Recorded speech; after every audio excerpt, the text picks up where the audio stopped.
Suara saya jelas ya, suara saya? Iya, clear. Ya, oke, makasih.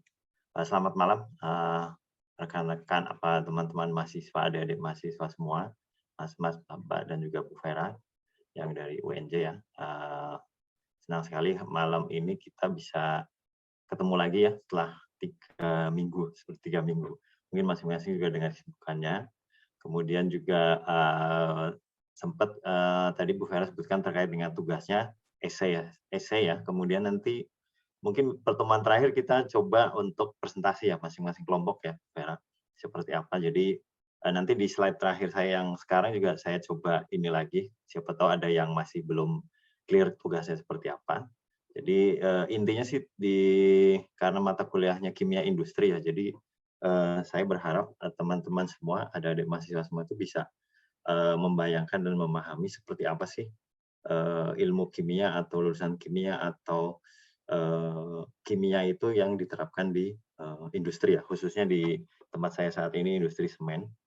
Jadi nanti, seperti apa gambaran dari mahasiswa semua sehingga bisa pas nanti saat terjun ke dunia industri itu sudah terbayang gitu loh.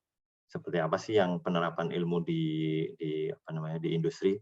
Karena memang bagaimanapun, yang diinginkan oleh industri itu yang bisa langsung siap siap ini ya, siap kerja gitu, dalam artian langsung bisa ibaratnya kita sudah sedang berlari di lintasan gitu.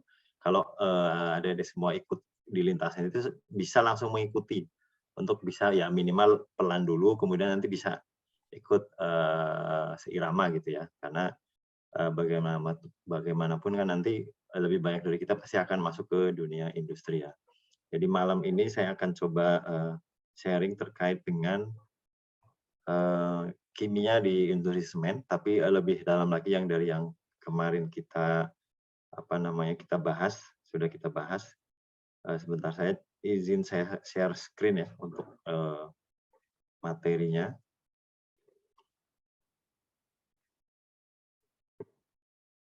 Ya, apakah sudah terlihat? Sudah terlihat, Kak. Ini saya mungkin nutupinnya yang, nutupin nggak ini yang saya, apa namanya, minimize? Nggak ya? Enggak, Saya Kak. nggak lihat, oke.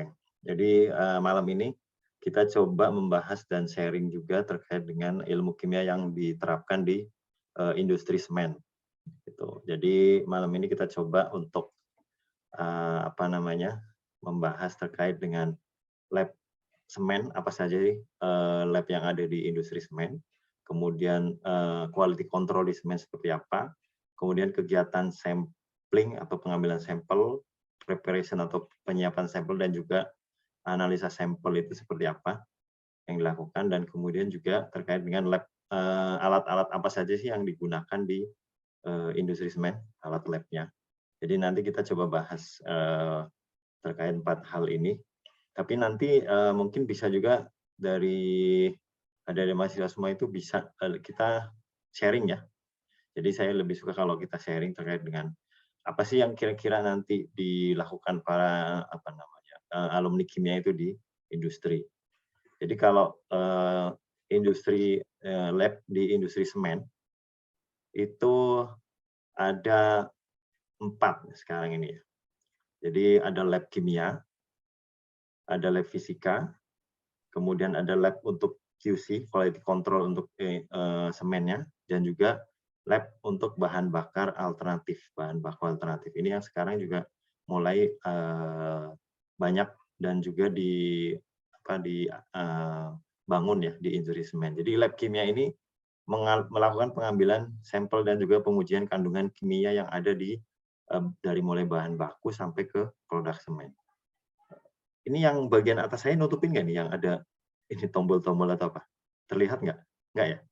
Enggak. Enggak, Kak. Nggak ya? Oke, Kak. Kalau di saya masih masih kelihatan.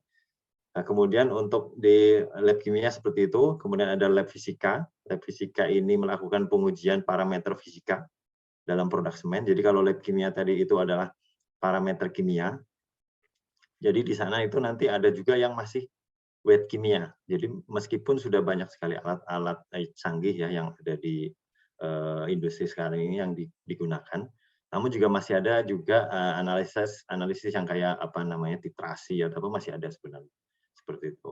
Nah kemudian untuk lab fisika sendiri ini adalah melakukan pengujian parameter fisika. Parameter fisika jadi bukan dari kandungan kimianya ya, karena kita kebetulan produknya adalah produk semen. Jadi salah satu parameter di kualitas semen yang harus diuji itu adalah untuk parameter fisikanya.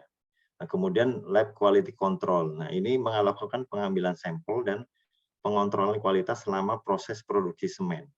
Jadi kalau yang QC ini biasanya 24 jam ya dia untuk selama proses produksi itu berlangsung, maka kualitasnya juga harus selalu dijaga dari raw material sampai ke produk semen. Nah, kalau lab kimia ini dia biasanya masuknya tidak shift karena dia parameter ujinya biasanya yang digunakan untuk sertifikat di semen atau sampel-sampel yang memang tidak rutin diambil setiap shift karena pengambilan sampel itu frekuensinya ada yang per hari, ada yang per jam, ada yang per shift, tergantung dari kebutuhannya. Nah, kemudian yang lab terakhir yang kemarin saya juga ini yang lab pertama kali saya gabung di dulu namanya Holcim ini. Saya di-hire di situ untuk membangun lab bahan baku dan bahan bakar alternatif. Ini melakukan pengambilan sampel dan pengujian material bahan baku dan bahan bakar alternatif. Jadi sekarang ini semen, hampir semua industri semen itu sudah menggunakan bahan baku dan bahan bakar alternatif. Ini berasal dari limbah. Sebagian besar adalah limbah industri dan sekarang sudah mulai limbah domestik. Dalam arti limbah dari rumah tangga ya, yang dibuang ke TPA, itu nanti bisa dijadikan sebagai bahan bakar alternatif. Nah, kalau dari bahan baku atau bahan bakar alternatif limbah industri itu sangat banyak. Jadi kita tahu bahwa industri itu kan pasti punya limbah. Limbahnya itu biasanya limbah B3 dan itu harus dimusnahkan atau dimanfaatkan. Nah, itu banyak sekali digunakan di industri semen. Seperti itu. Jadi ini di industri semen itu saat ini sudah sebagian besar sudah ada 4 lab.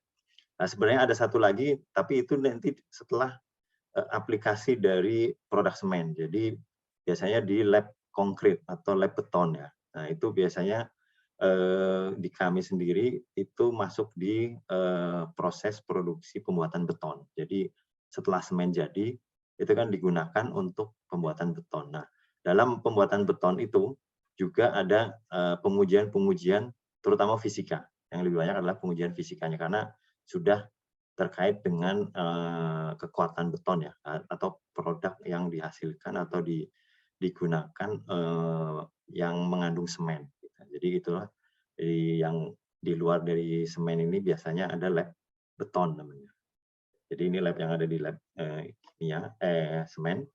Nah, kemudian untuk quality control di semen itu seperti kita pada umumnya di suatu apa namanya industri atau analisa lab itu pasti diawali dengan sampling ya. Kemudian preparasi atau penyiapan sampel, kemudian baru dilakukan analisis sampel, baru akan menghasilkan sampel ya, hasil analisa lab gitu ya. Nah, kemudian kalau terkait dengan sampling sendiri, ini sebenarnya yang dari 4 kegiatan lab yang dilakukan, ini yang nomor 1 dan nomor 2 ini adalah hal yang paling utama menentukan hasil berikutnya. Jadi yang paling utama menentukan hasil itu hampir 60-70% itu dari sini, sampling atau pengambilan sampel. Ya. Sampel takers atau pengambilan sampel. Biasanya menggunakan alat-alat sampling atau samplers ya. Kemudian sampel-sampel ini biasanya akan di-split atau dibagi ya karena kita tahu bahwa misalkan kayak produksi semen itu sekian ribu ton per jam bahan bakunya misalkan. Dan diambil apa namanya setiap jam bahan bakunya. Itu tidak mungkin apa namanya mengambil sampel yang banyak gitu.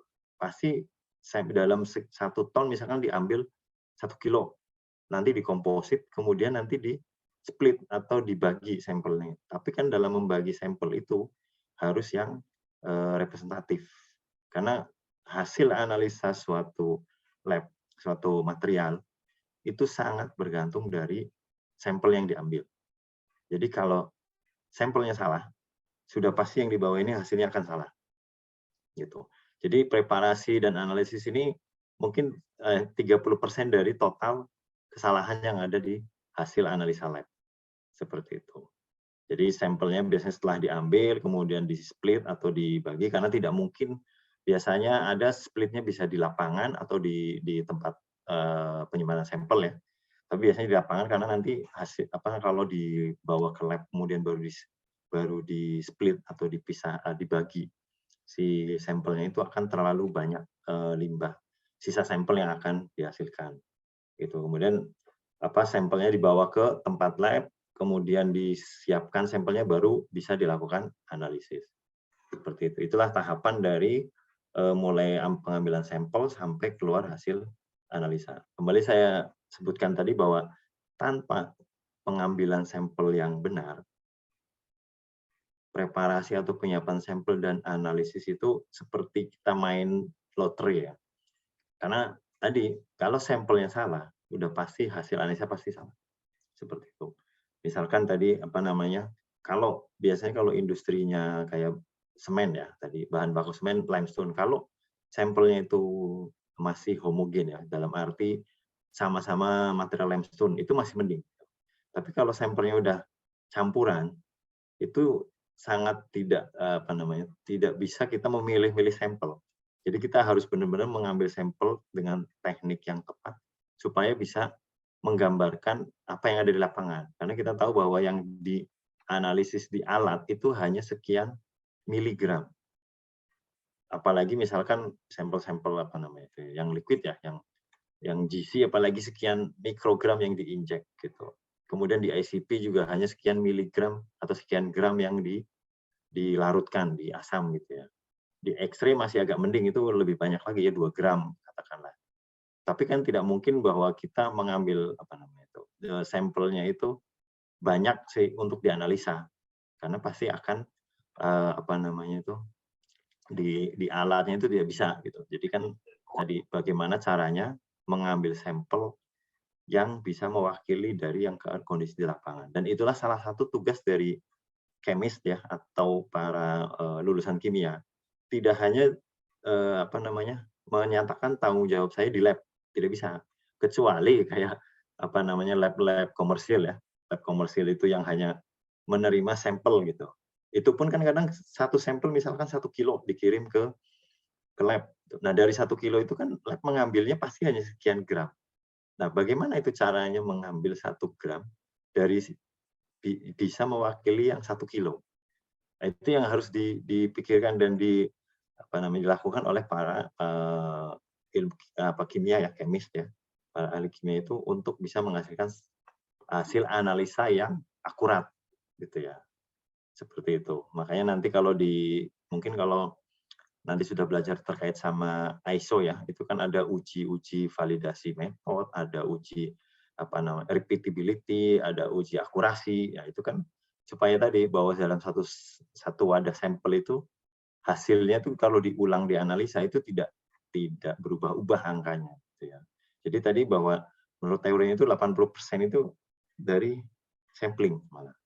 Gitu. Errornya yang lain itu yang analisa maupun terutama analisa ya. Analisa itu sudah menggunakan alat lab yang canggih. Gitu. Justru di sampling dan preparasi ini yang sangat menentukan dari hasil analisanya, akurasinya. Ya. Tadi saya gambarkan bagaimana ini kita kalau misalkan di satu industri ya atau kita dihadapkan pada gambar-gambar seperti ini. Bisa kebayang nggak ini adik-adik semua? Ini bel conveyor yang berjalan, materialnya misalkan kayak limestone atau tadi pasir besi ya. Ini berjalan dengan kecepatan tertentu dan rate-nya atau kecepatannya tadi bisa misalkan 30 ton per jam. Nah, 30 ton ini kan bagaimana bagi orang lab itu bisa mengambil sampel yang mewakili 30 ton per jam tadi. Misalkan dalam satu hari itu hanya diambil 4, katakanlah karena 4 shift ya. 4 shift misalkan itu berarti kan dalam satu hari ada 4 sampel. Nah, 4 sampel ini bagaimana mewakili dari si material yang sudah lewat tadi, sehingga kualitasnya itu terjaga. Ini kalau di belt conveyor, dia berjalan ya, terus gitu, dan 24 jam. Kemudian ini kalau yang core drill ini, biasanya sampel dari pengeboran di tambang. Ya, di tambang itu biasanya sebelum dilakukan penambangan itu dibor. Kemudian nanti drill ya, dibor. Nah, kemudian dari masing-masing setiap meter itu diambil sampel. Nah, misalkan seperti ini kan nggak mungkin satu bagian ini sampelnya dianalisa semua, nggak mungkin. Pasti kan hanya sekian gram. Nah, sekian gram dari yang sekian banyak ini, bagaimana harus mengambil mewakili, dan itu adalah salah satu tantangan dari pihak lab ya, atau kemis atau analis yang akan melakukan pengujian sampel, sehingga hasil analisanya itu akurat dan nanti bisa menggambarkan apa yang ada di kondisi real di lapangan. Ini sampel-sampel core drill. Jadi misalkan kalau di pengeboran di eksplorasi tambang itu kan biasanya dari lapisan tanah atas sampai ke bawah sekian meter, itu kan biasanya dari mulai tanah pucuk, kemudian ada tanah, kemudian mulai timbul kerikil, batu biasanya terakhir. Nah, itu biasanya bagaimana supaya nanti hasil analisa itu bisa mewakili. Jangan sampai misalkan seperti pengalaman saya dulu pernah di tambang itu, sampelnya tertukar. Jadi yang harusnya tanah di atas, terus nanti batu paling bawah, ini tiba-tiba di tengah-tengah ada batu. Itu menurut para ahli di tambang itu nggak mungkin ada batu. Nah, itu bisa jadi analisanya salah, bisa jadi sampelnya tertukar. Kalau sampelnya sudah jumlahnya ratusan, gitu, itu bisa sangat rentan untuk tertukar. Nah, ini bagaimana cara mengambil sampel yang representatif di kondisi lapangan yang seperti ini. Terus atau ini limestone pile atau di di penyimpanan limestone. Nah, ini juga bagaimana teman-teman di lab itu bisa mengambil sampel dari sekian ribu ton yang ada di storage atau penyimpanan, gitu, yang akan digunakan untuk produksi. Nah, ini kayak ini di sebelah kanan ini cement plant. Jadi di sini ya akan sangat banyak titik-titik sampling yang harus dipasang atau diambil sampelnya untuk melakukan kontrol kualitas dari proses produksi semen, dari mulai bahan baku sampai ke produk jadi semen. Jadi seperti ini, contoh ini hanya contoh-contoh saja ya, untuk pengambilan sampelnya seperti apa. Nah, itu kalau yang tadi sampelnya materialnya homogen masih lebih relatif lebih enak lah. Misalkan bel conveyor tadi isinya hanya satu jenis ya, limestone gitu. Kemudian satu jenis pasir besi itu. Kalau di sini limestone juga satu jenis gitu. Ini juga tanah. Nah, bagaimana kalau sampel yang dihadapi seperti ini? Ini biasanya dihadapi di sampel-sampel yang untuk bahan limbah ya, limbah yang akan digunakan untuk bahan baku maupun bahan bakar alternatif. Itu biasanya ada yang datang dalam bentuk drum, ada yang datang dalam bentuk kontainer, atau di truk bak terbuka gitu ya. Yang jelas-jelas secara fisik aja dilihat bisa ada yang warna hitam, ada yang coklat, ada yang putih, ada yang abu-abu. Nah, kalau sudah campuran seperti itu bagaimana orang lab yang bisa mengambil sampel yang mewakili dari sekian banyak. Nah, itu salah satu tugasnya itu dari lab. Jadi sebelum dia terjun di lab itu biasanya akan di sini, bagaimana saya harus mengambil sampel yang representatif. Misalkan seperti drum. Ini drum ada yang warna-warni begini, apakah isinya akan sama? Meskipun disebutkan oleh si customer yang mengirim ini namanya oli bekas gitu. Misalkan ini disebutkan oli bekas. Apakah kita langsung percaya bahwa oh iya ini isinya oli bekas semua, jadi cukup ambil satu sampel di satu drum ini. Nah, itu biasanya malah ini dibuka semua ini drum.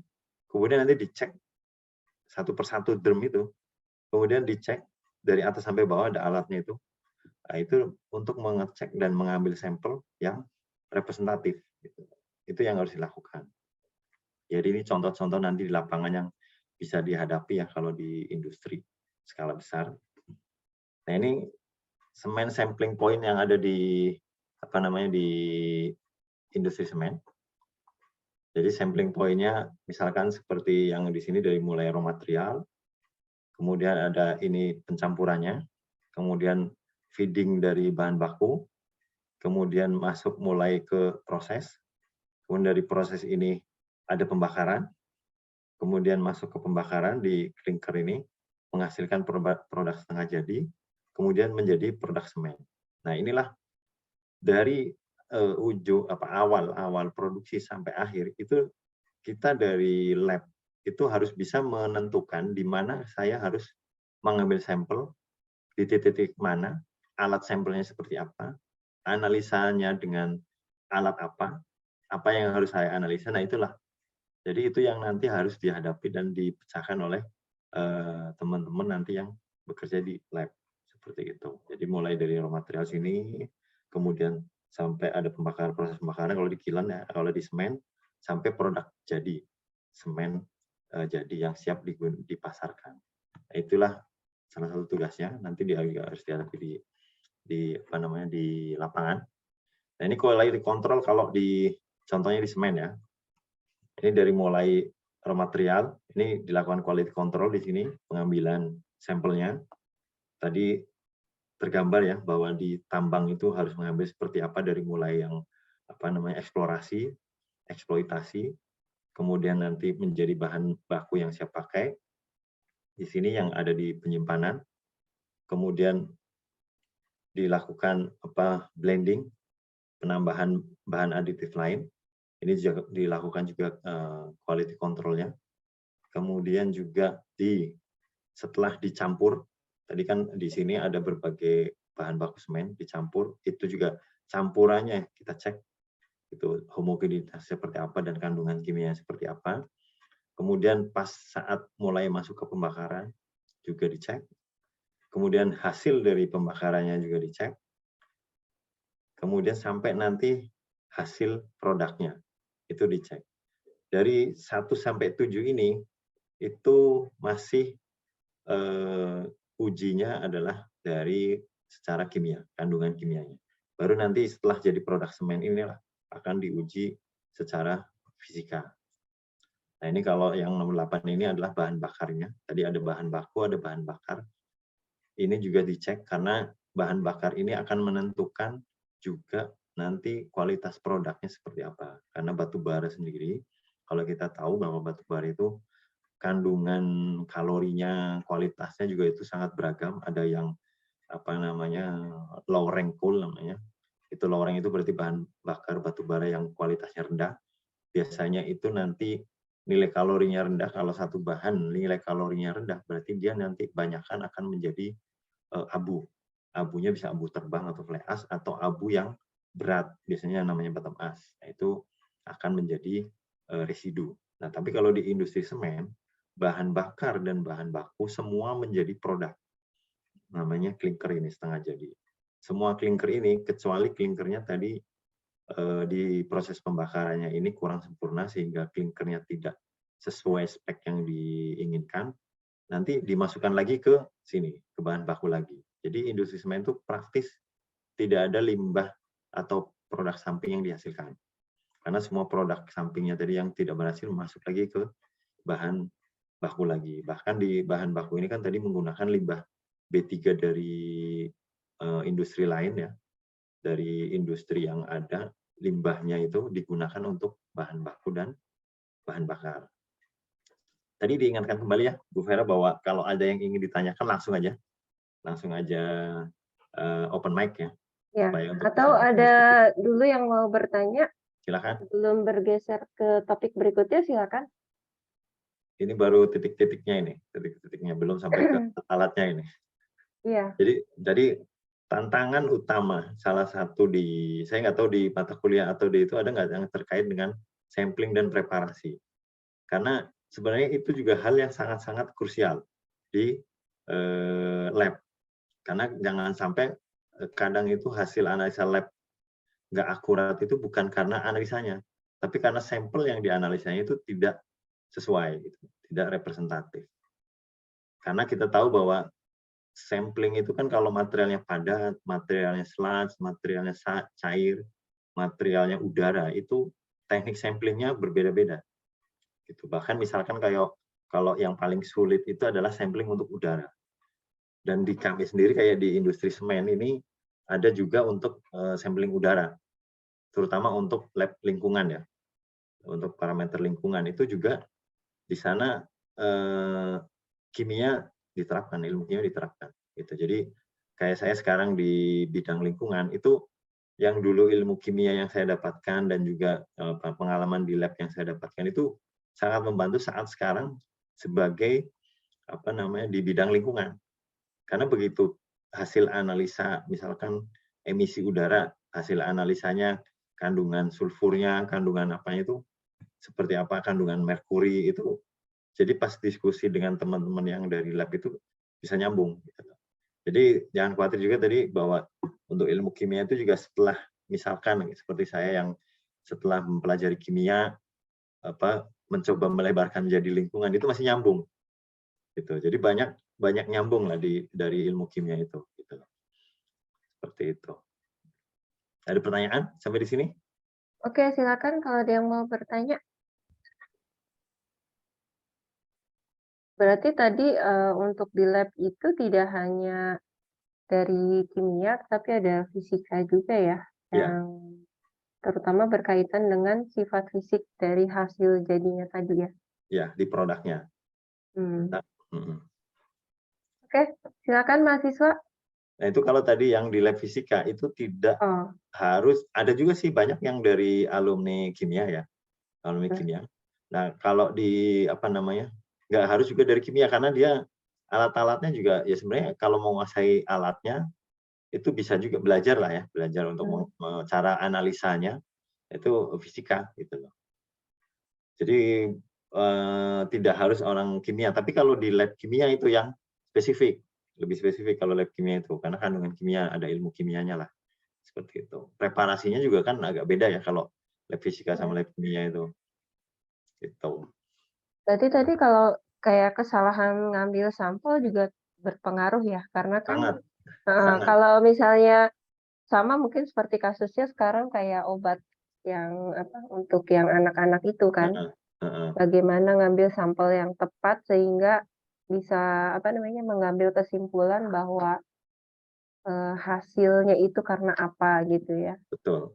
Berarti harus benar dipastikan benar-benar sampel itu representatif ya, mewakili Betul. sampel yang besar. Betul. Apalagi kalau sampelnya tadi liquid dan gas.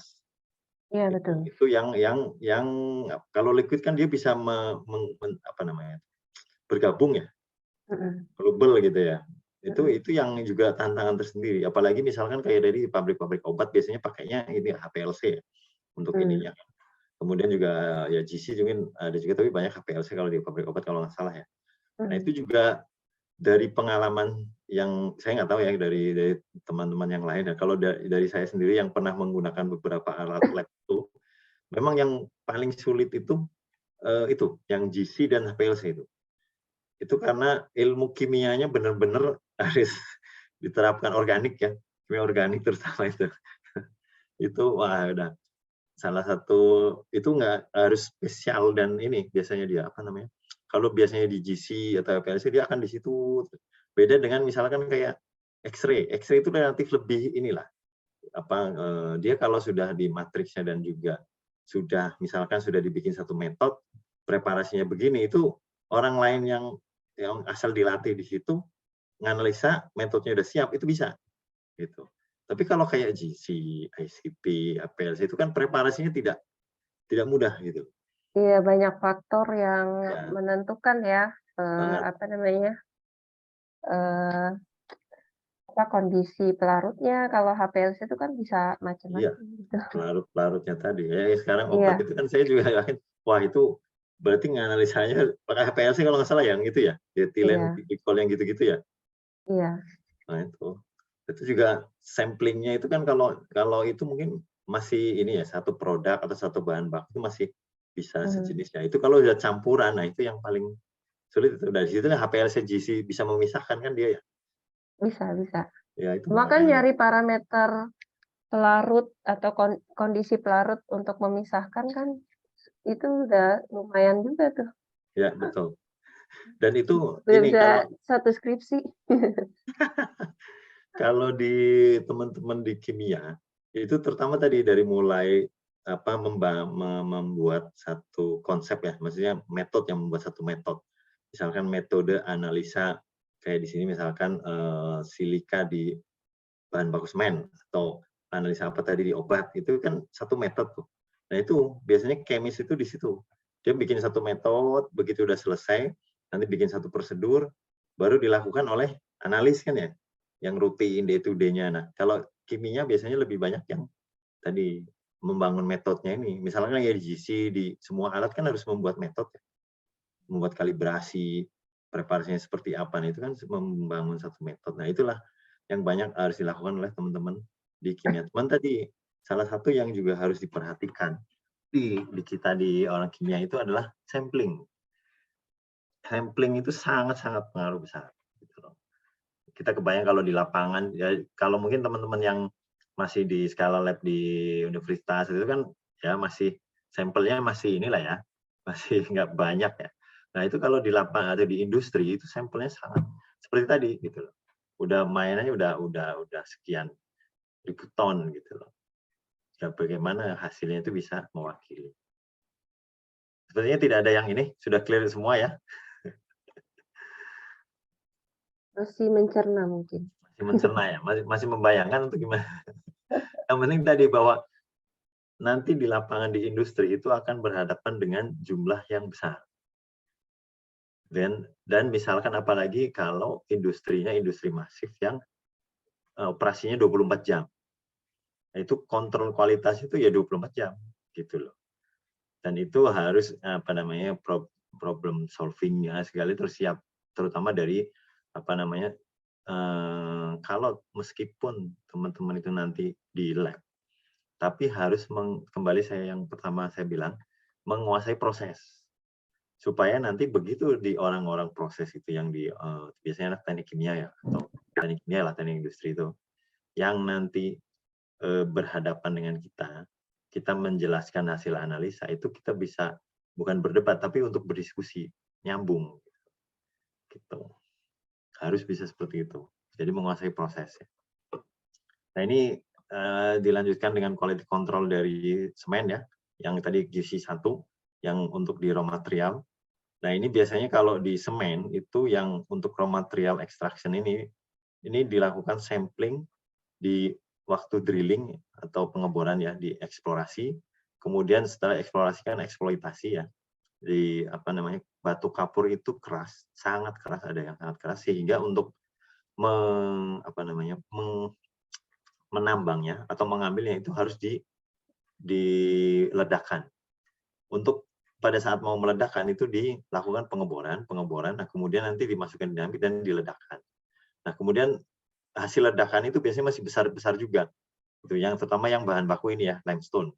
Karena kita ingatkan kembali bahwa semen itu ada bahan bakunya limestone, ada shale atau clay apa lempung, kemudian iron corrective ini adalah pasir besi, kemudian ini adalah silika, itu bahan baku utama dari semen.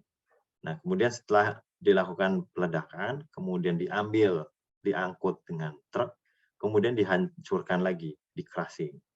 Kemudian hasil dari crushing ini akan disimpan di storage atau tempat penyimpanan. Nah, inilah yang dilakukan di QC1 di raw material extraction atau pengambilan raw material.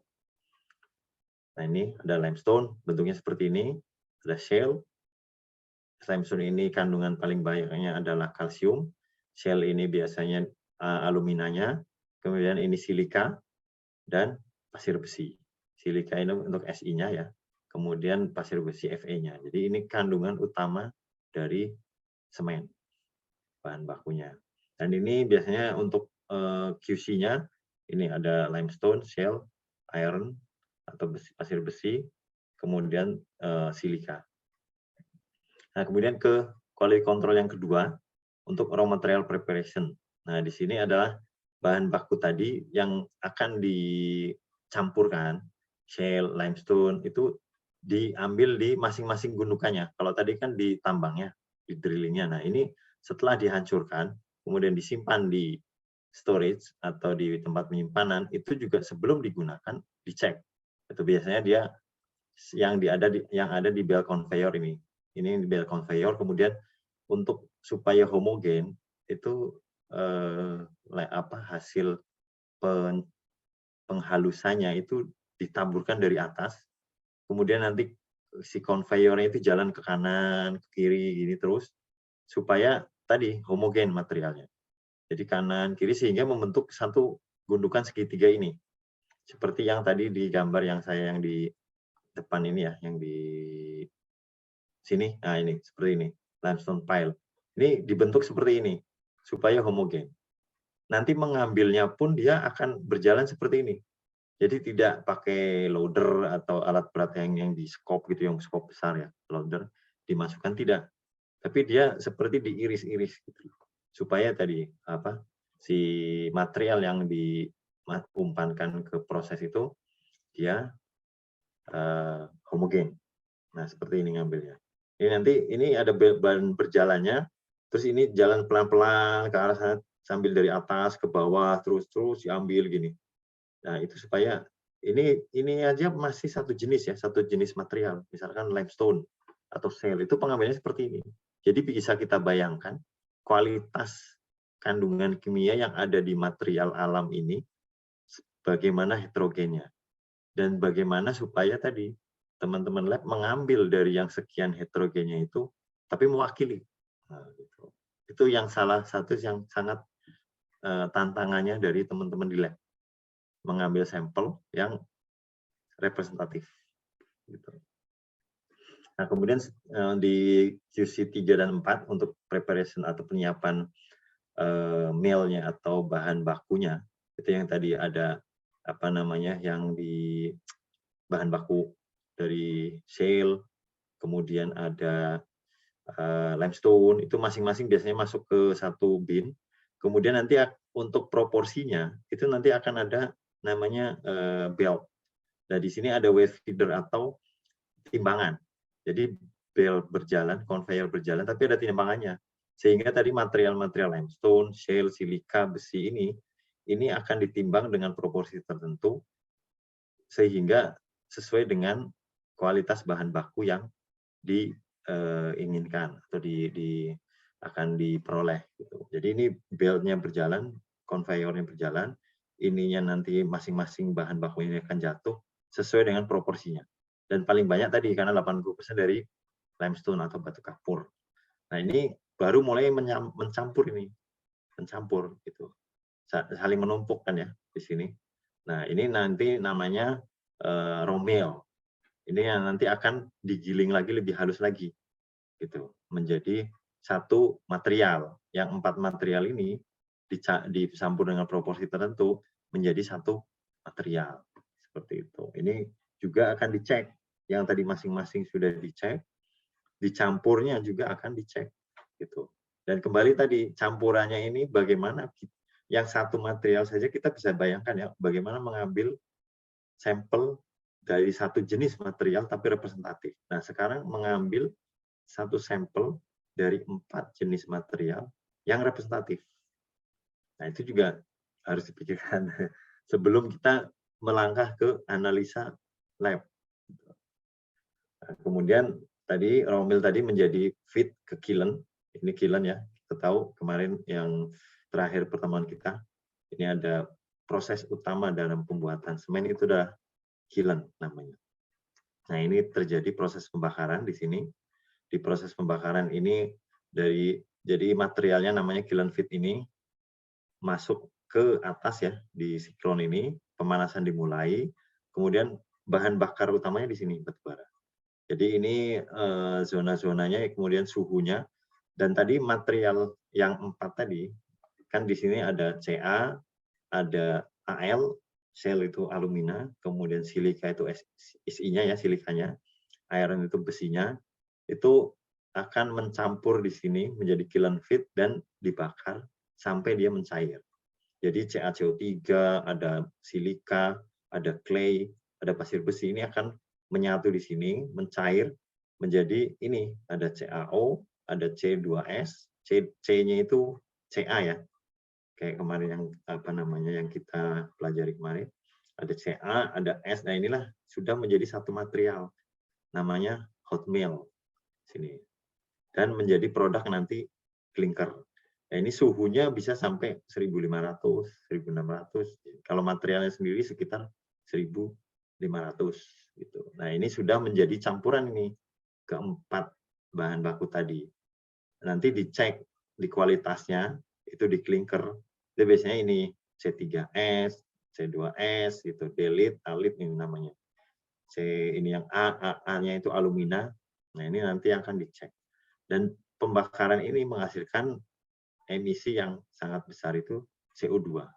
Karena CO3 dibakar menghasilkan CaO plus CO2. Ini yang di bagian saya sekarang di lingkungan ini yang akan menjadi emisi. Nah, emisi CO2 kita tahu akan menghasilkan nanti ke gas rumah kaca. Gas rumah kaca menyebabkan perubahan iklim. Nah, ini saya mulai ke orang lingkungan. Nah, itu makanya lingkungan dengan kimia cukup ini apa namanya? Cukup berhubungan ya, sangat berhubungan. Jadi inilah quality control yang tadi 1, 2, 3, 4 ini nomor 5 dan 6. Ini di clinker production atau pembuatan clinker. Dan kembali di ini bahwa di sinilah proses utama dari pembuatan semen, yaitu pembakaran bahan baku menjadi produk clinker. Nah, ini contoh dari ini apa namanya? Contoh dari quality control lab-nya. Ini ada blending silo, ada ini EPC biasanya untuk dasnya ya. Kemudian ada clinker. Jadi kalau di semen tadi saya bilang di semen itu hampir proses produksinya itu sangat optimal.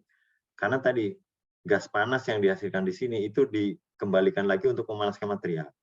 Kemudian di sini akan menghasilkan debu. Debu ini akan dihisap, dikembalikan lagi ke proses.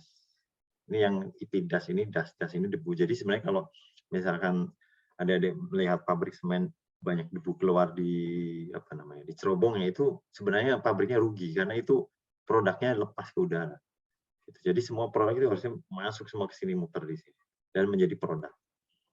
Nah, ini quality control dari hot mill dan klinkernya. Ini proses utamanya ya di sini.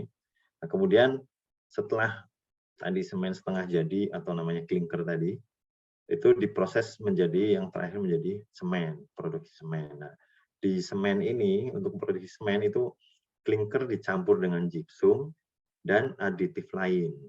Jadi sekarang itu namanya semen Portland Composite itu kalau yang dijual di pasaran yang kantong-kantong itu biasanya namanya PCC. PCC itu Portland Composite Semen. Nah, itu biasanya kandungan klinkernya itu 60-70%. Nah, sisanya nanti aditif ini. Aditif ini bisa digunakan sebagai bahan pengganti klinker ini. Nah, ini menghasilkan namanya semen, digiling di mill, semen mill. Jadi ini tadi juga apa prosesnya itu dari mulai yang tadi bahan baku yang sudah dibakar tadi didinginkan menjadi klinker, dicampur gypsum dan aditif, masuk ke mill, digiling di sini menghasilkan semen. Ada debu yang keluar, masuk lagi ke penangkap debu, dicampurkan lagi masuk ke sini mill lagi. Muter semua seperti itu. Jadi hampir tidak ada yang produk sampingnya. Gitu. Jadi ini namanya finish mill atau semen mill. Ini baru menjadi semen, produk semen. Seperti itu. Nah, itu sudah sampai ke produk semennya. Kira-kira ada pertanyaan atau diskusi dari teman sekalian terkait dengan quality control yang di semen. Jadi tadi dari raw material sampai ke produk semen. Ada yang ditanyakan atau didiskusikan? Silakan. Mungkin atau bisa stop screen dulu Pak Imron supaya ya. Saya stop screen ya. Bentar, kok nggak mau stop screen ya?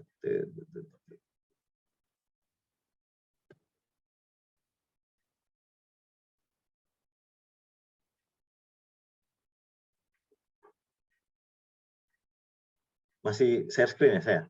Iya, masih. Bentar. Ini malah new share ya. Ini. Sorry. Nah, oke. Tombolnya situ kok lupa. Silakan mahasiswa kalau ada yang mau bertanya. Mana itu tadi sampai ke quality control dari semen. Mungkin saya dulu deh. Udah saya Nah, terus tuh yang ada nanya nih. ada Iva nih. Nah, Iva mau tanya, silakan. Silakan. Saya ini misalnya ternyata matriks sampel yang diambil itu terlalu rumit gitu. Nah, biasanya kalau di pabrik semen itu perlakuan khusus apa sih Pak yang dilakukan agar mendapatkan hasil analisis yang baik? Ini itu aja Pak. Tadi apa? Sorry, agak kresek-kresek suaranya. Yang terakhir pertanyaan intinya. Kalau misalnya matriks sampel yang diambil itu terlalu rumit gitu Pak, tapi maksudnya masih mau tetap dilakukan analisis menggunakan sampel tersebut, biasanya itu perlakuan khusus apa Pak yang dilakukan agar tetap mendapatkan hasil analisis yang baik? Ya, bagus sekali pertanyaannya. Jadi memang tadi matriks sampel itu biasanya kan dipengaruhi oleh jenis materialnya ya. Kayak tadi matriksnya limestone, matriksnya shale, matriksnya pasir besi, itu kan pasti beda-beda ya untuk kondisi. Nah, biasanya nanti supaya hasil analisnya akurat, itu nanti pas saat membuat penyiapan sampel dan juga kurva kalibrasi yang dibuat sebagai sampel standarnya itu matriksnya harus sama. Gitu. Misalkan ini nanti di slide berikutnya ada ya terkait dengan bagaimana membuat metode, saya gambarkan sedikit, mungkin barangkali sudah dapat materinya, kuliahnya juga ya. Terkait misalkan di analisa, kalau di semen kan banyak menggunakan, paling banyak itu alat yang digunakan adalah X-ray. Nah, di X-ray itu kan nanti kita bikin metode. Kalau untuk sampelnya adalah limestone, itu juga nanti matriks yang digunakan untuk sampel standarnya adalah limestone.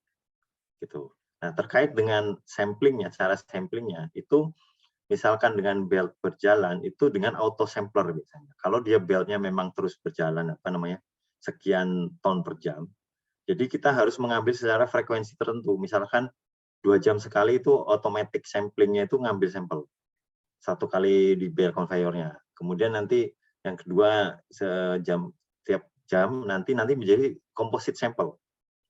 Jadi composite sample itu salah satu cara untuk bisa mendapatkan sampel yang representatif untuk satu jenis material, matriks ya, kalau kita bicara matriks tadi kan, matriks sampel ya. Nah, nanti kemudian setelah komposit material itu biasanya sudah dikumpulkan, sebelum dilakukan preparasi lebih lanjut, itu harus di-split atau dipisahkan. Karena tadi kan misalkan mengambil sampel setiap 2 jam, itu kan pasti menghasilkan sekian kilo. 1 kilo katakanlah. Dalam 6 jam berarti kan 6 kilo. Nggak mungkin 6 kilo itu semua dibawa ke lab, kemudian dianalisa semua kan nggak. Jadi biasanya di-blend dulu. Gimana caranya itu sampel yang dilakukan itu dikomposit supaya homogen, baru nanti di-split. Setelah di-split, baru nanti akan dipreparasi lebih lanjut untuk siap dianalisa. Dan nanti pas saat analisa, itu juga sampel standarnya, ya, sampel yang digunakan untuk standar sampel yang digunakan di kurva kalibrasi itu matriksnya harus sama. Apalagi di X-ray itu sangat dipengaruhi oleh matriks X-ray, alat X-ray.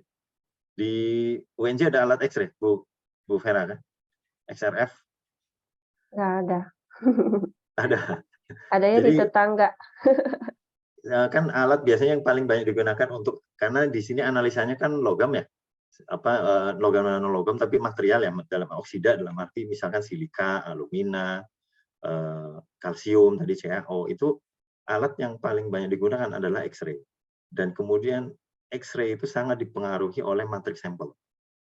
Jadi tadi misalkan saya sudah membuat kurva kalibrasi metode ya, namanya metode untuk limestone. Kemudian ada sampel clay, dianalisa menggunakan metode limestone, itu hasilnya pasti akan kacau. Karena apa? Di metode limestone tadi, yang digunakan untuk kurva kalibrasi itu matriksnya menggunakan matriks limestone. Nah, itu matriks sampel itu sangat berpengaruh di alat X-ray. Kalau alatnya ICP, yang dilarutkan di asam, itu relatif matriks kan akan tercampur ya. Karena kalau di ICP itu kan dilarutkan di asam, dipanaskan, dia akan tercampur menjadi larutan. Itu matriks relatif tidak ada kalau ICP dari sepengalaman saya. Kalau di X-ray sendiri itu matriks tetap ada. Namanya material limestone ya dia sampelnya limestone. Beda dengan nanti dengan namanya yang clay dan material lain. Di X-ray itu sangat pengaruh. Seperti itu. Supaya hasilnya tadi akurat. Cukup? Baik, Pak, dapat dipahami. Terima Ya. kasih. Silakan Mbak Sepereni ya. Iya, selamat malam Ibu Vera Malam. dan Pak Imron dan teman-teman semua. Terima kasih atas kesempatannya. Terkait tadi Pak Imron kan menjelaskan bahwa bahan yang representatif ya kalau nggak salah tadi. Nah itu walaupun satu jenis bahan, tapi kan kita harus menguji satu-satu gitu kan. Dari misalnya yang datang itu 100 bahan yang sama, tapi kita harus uji gitu. Nah itu kira-kira membutuhkan waktu berapa lama, paling tercepat berapa, yang paling lama itu berapa, dan juga biasanya struggle ya, kayak kendala apa yang sering ditemukan, terus juga biasanya solusinya gimana gitu, maksudnya biar menghasilkan sampling yang baik gitu. Ya. Terima kasih. Ya, makasih. Jadi tadi kalau masalah kecepatan sampel itu memang menjadi salah satu tantangan dari teman-teman di lab nanti. Karena misalkan seperti saya dulu di lab bahan baku bahan bakar itu yang datang itu truknya itu bisa antri. Jadi 1 kontainer, 2 kontainer itu menunggu rilis dari lab bahwa ini material boleh masuk, diterima seperti itu. Nah, itu kalau materialnya yang yang pakai truk ya. Nah, tapi kalau materialnya tadi yang di conveyor atau yang ban berjalan itu, kalau bicara tentang kecepatan analisa dari mulai sampling sampai si hasilnya keluar, kalau untuk quality control yang di semen, itu sekarang kan sudah alat-alat semakin canggih. Jadi sudah di semen ada namanya RoboLab. Jadi semua menggunakan otomatis. Jadi sampling tadi yang di lapangan ya, terutama yang materialnya sudah sejenis, itu sudah mulai kalau tadi itu di QC yang 4/5 itu yang sudah homogen itu, yang materialnya tidak terpisah, itu sudah menggunakan automatic sampler. Jadi si pengambilan sampel itu sudah disetting dengan komputer, kemudian diambil, kemudian dipreparasi otomatis oleh mesin, kemudian nanti si analisanya oleh ada kayak tangan robot. Nah, nanti ada gambarnya di slide saya itu. Nanti langsung keluar hasil analisa X-ray. Jadi salah satu analisa yang cepat itu adalah menggunakan X-ray.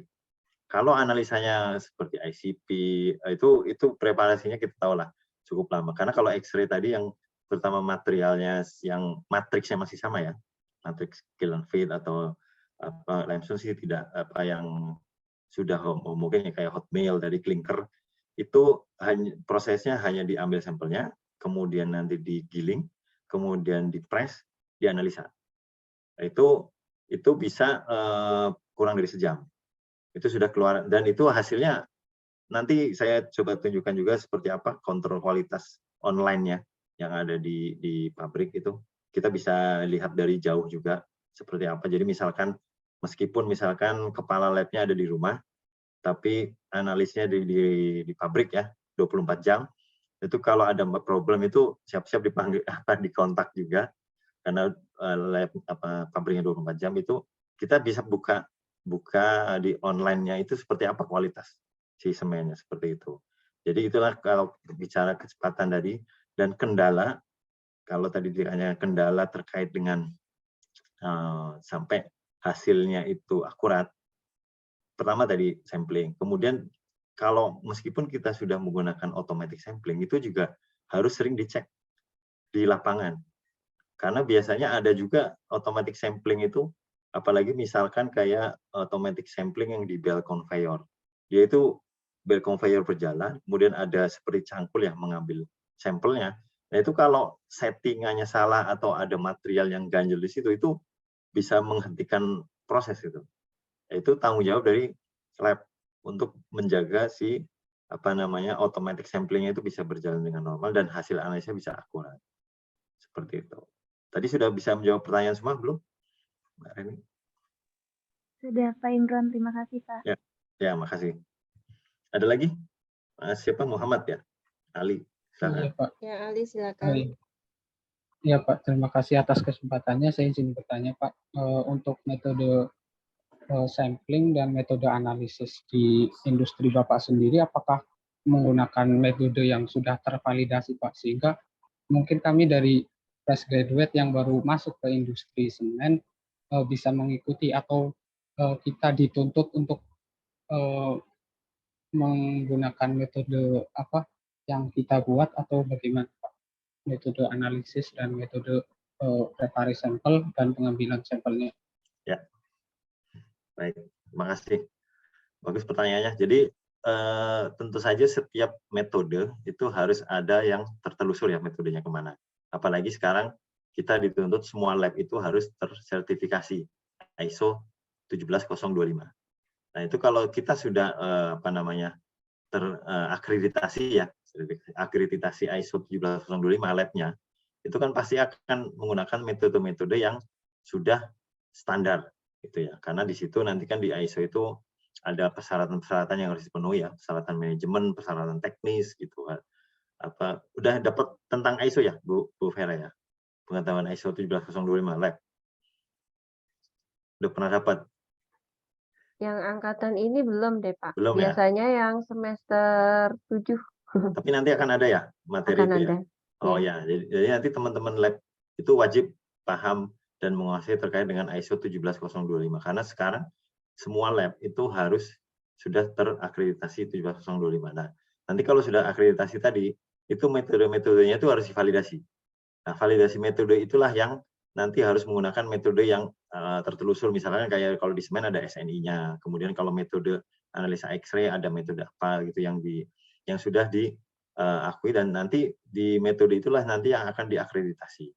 Nanti di sertifikat akreditasinya seperti apa, parameter apa yang diakreditasi. Metodenya harus yang standar. Nah, kemudian kalau tadi yang kedua terkait dengan apa yang harus dipelajari ya, terkait metode-metode yang bagi lulusan kimia nanti. Tadi saya bilang kalau di kuliah itu kan belajar semua ya, dari organik, anorganik, fisik ya, kimia fisik ada ya, termodinamika dan lain-lain. Nanti pas industri itu biasanya kan tidak semua akan digunakan, tapi beberapa akan digunakan banyak. Misalkan kalau khususnya kayak industri semen, itu kita tahu, makanya di tugas yang saya berikan itu kan kita harus mempelajari dulu memilih jenis produksinya, jenis industrinya. Misal industri farmasi, pasti akan beda kan dengan industri semen.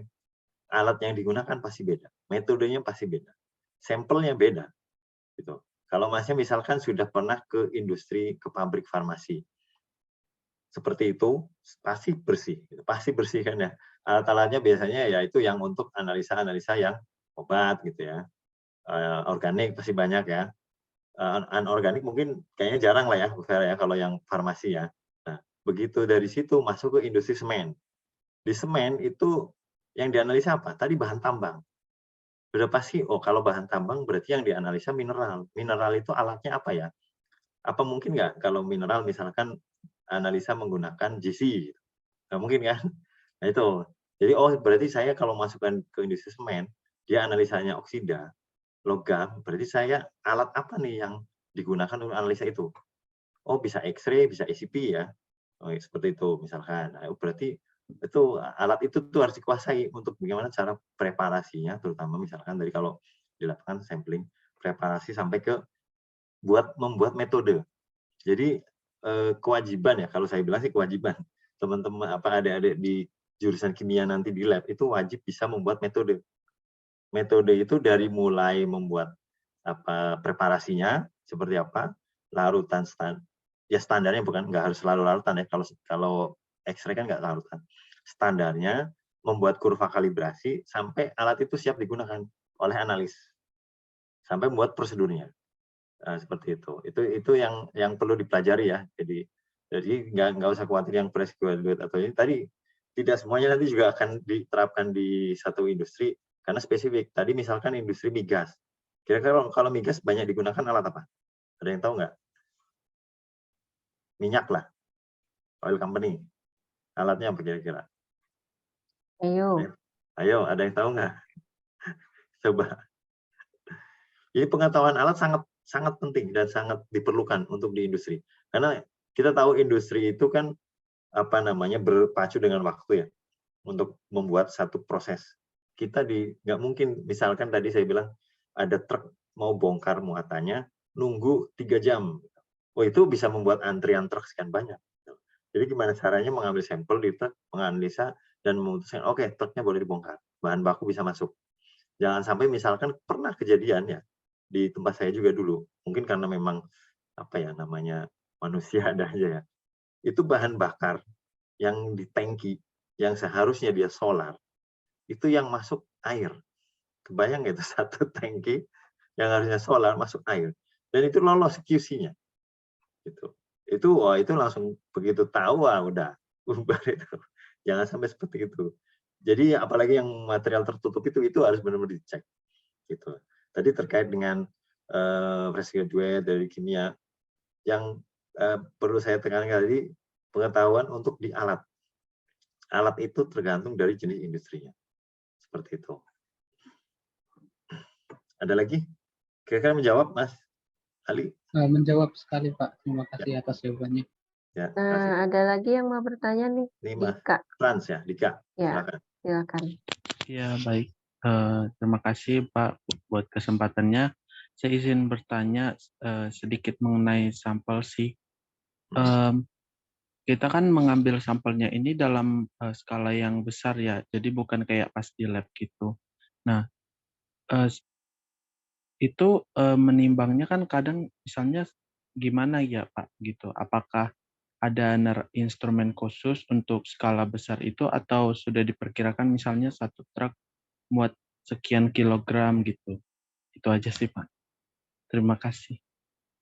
Ya, ini timbangan yang di lapangan atau untuk nimbang di labnya nih?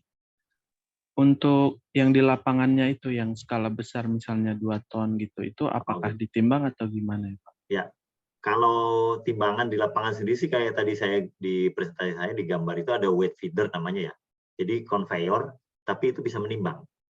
Jadi sekian ton per jam. Jadi dia ada hitungannya, proporsinya ada. Itu kalau yang di belt conveyor. Nah, kemudian ada juga kalau truk yang datang, itu ada jembatan timbang. Jadi nanti truk itu datang dengan muatan, nanti truk itu keluar nimbang lagi, kosong, nah tinggal dikurangi itu muatannya seperti sebesar itu. Nah, kemudian tadi terkait dengan mungkin samplingnya ya, untuk material-material yang banyak, seperti itu. Ya, tadi, biasanya samplingnya kalau truk itu ya per truk atau per kedatangan ya, per batch gitu, per truk biasanya, kalau satu jenis material. Kalau di belt conveyor tadi pakai automatic sampling yang diambil setiap jam atau setiap 2 jam, otomatis, kemudian nanti sampelnya itu dikomposit biasanya, karena tadi Pak, kalau di lapangan itu kan materialnya sangat banyak ya, sangat besar. Tidak mungkin semuanya satu truk itu dianalisa gitu ya. Tadi nanti ada contoh-contoh alat sampling ya, sampling yang manual maupun yang otomatis, sehingga nanti bisa tergambar kalau sampling di truk seperti apa sih, digunakan seperti apa. Seperti itu. Nah, itulah nanti dari teman-teman di lab sendiri harus jeli. Saya mau menyampling di mana ini? Di truk. Oke, truknya isinya apa? Materialnya apa? Limestone. Oke, limestone ini dia tadi saya harus menggunakan alat sampel apa? Jadi pas kita ke lapangan mau mengambil sampel, kita tuh harus sudah tahu alat apa yang akan dibawa. Tidak semuanya alat dibawa gitu, nanti repot malah.